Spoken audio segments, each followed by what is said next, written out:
Kami selalu ingin menciptakan pembelajaran yang menyenangkan dan bermakna di dalam kelas.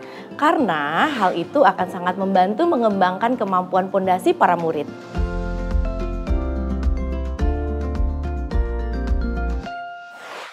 Namun seringnya kami kebingungan.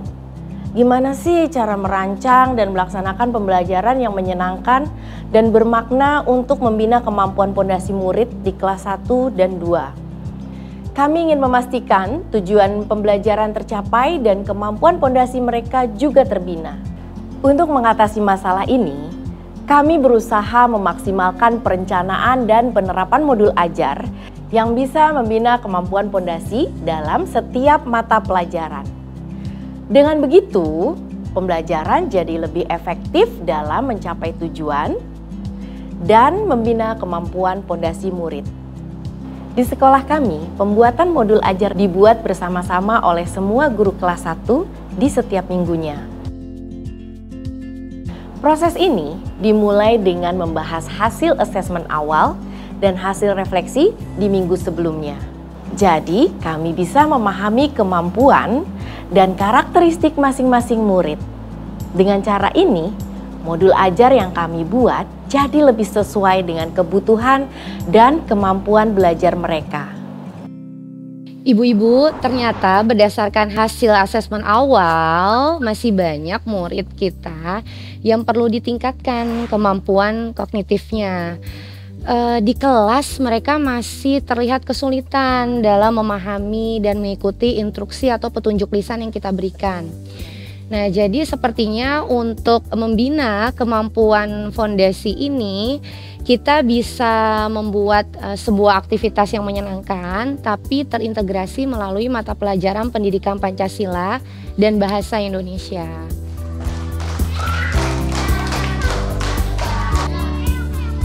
Selain itu, kita juga perlu merancang pembelajaran yang tidak mensyaratkan calistung, karena ada beberapa murid yang belum bisa membaca, menulis, dan berhitung. Guru-guru berkumpul untuk berbagi potensi ide pembelajaran.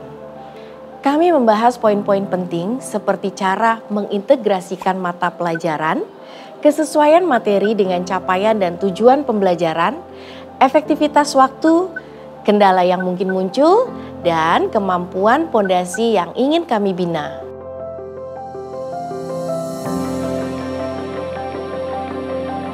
Kami berkumpul lagi mempresentasikan modul ajar dan berdiskusi.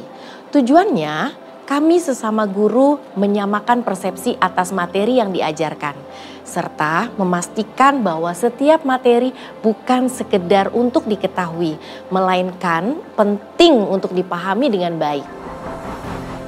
Kita akan tampilkan gambar lambang Garuda Pancasila supaya para murid mengenal simbol sila Pancasila.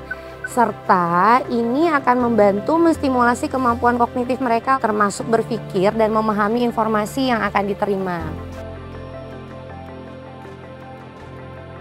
Tanya, apakah di gambar ini tidak ada rantainya?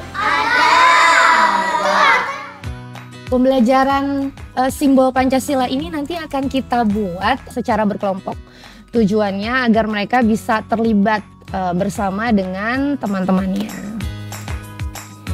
Sebelum permainan dimulai, saya akan menjelaskan aturan permainan secara jelas dan bertahap, supaya murid bisa memahami dengan tepat aturan yang disampaikan secara lisan.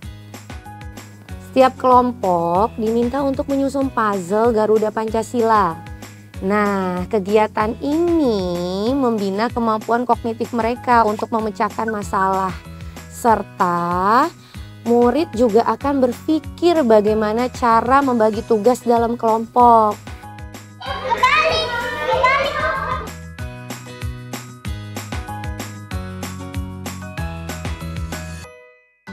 Bu Devi, setelah murid-murid menyusun puzzle nih, bagaimana kalau murid-murid diminta untuk menyusun nama-nama simbol Pancasila?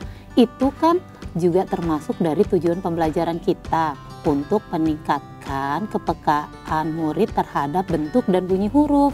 Gimana Bu Devi? Setuju Bu, selain menyusun huruf, Nanti kita juga akan melafalkannya sehingga murid bisa meningkatkan kepekaannya terhadap bentuk dan bunyi huruf dari kosakata baru yang akan kita berikan. Tapi sebelumnya mereka akan melewati rintangan dulu secara bergantian. Sehingga mereka juga akan mendapatkan pengalaman belajar yang positif dan mereka merasa lebih terlibat dan termotivasi.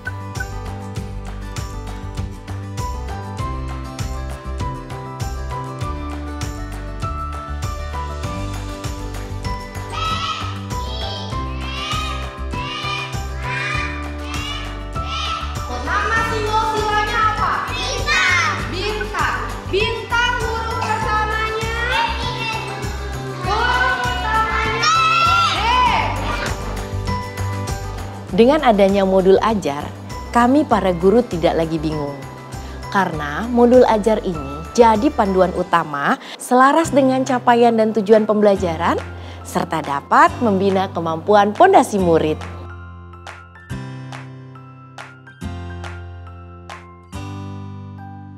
Pembelajaran diakhiri dengan refleksi, di mana kami akan bertanya bagaimana perasaan murid selama pembelajaran berlangsung.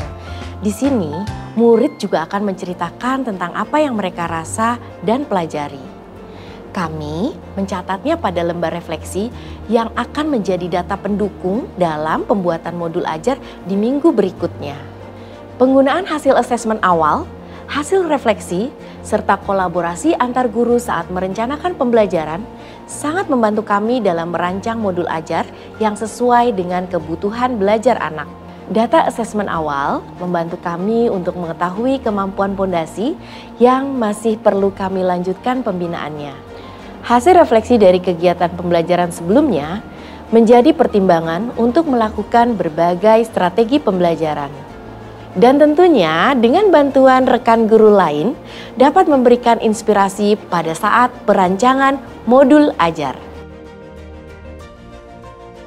Bapak dan Ibu guru, mari ciptakan pembelajaran yang menyenangkan dan bermakna untuk membina kemampuan fondasi dengan membuat perencanaan kegiatan yang sesuai kebutuhan dan minat belajar murid.